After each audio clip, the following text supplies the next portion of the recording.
President Zelenski has been visiting Ukrainian Special Forces near the city of Bakmut, as Kiev continues its counteroffensive. Mrs. Zelensky praised the troops' truly heroic performance above the troops, and said he had traveled to their advanced positions to honor their strength. The city has been the scene of some of the fiercest fighting of the war, and the visit comes after a multi-story residential building and a security service building was struck by missiles in the central city of Dnipro. Now at least 9 people were injured and the strikes caused widespread damage. And we can go live to Ukraine to our Ukraine correspondent, James Waterhouse, who's in Kiev there.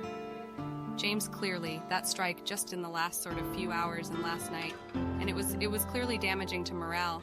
But President Zelensky is very upbeat in his message to his troops in Bakhmut. Yes, it feels like, doesn't it, that the focus is shifting eastwards in recent days, where let's start with that missile strike the top of residential block, as well as a headquarters building belonging to Ukraine's security services. They were damaged, but no one was killed, thankfully.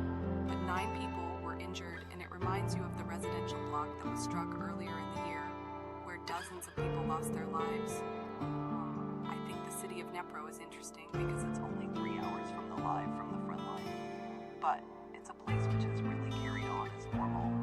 And I think the images of last night of another missile strike in the heart of the city show Moscow's attitude to the tactic it's deploying, in that it sees civilian casualties or areas themselves as acceptable collateral damage in its continued invasion, or it is a deliberate targeting of a civilian area.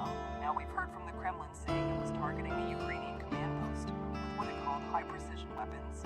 But nevertheless, it's a messy situation for people this morning. And as you say, President Zelensky has been making another visit to frontline positions. Really, he was last in Bakhmut at the start of the year when his forces controlled the city, which is now pretty much in ruins. Now he has visited advanced positions on the outskirts where he's thanked his troops. He hasn't gone into detail about what their plans are.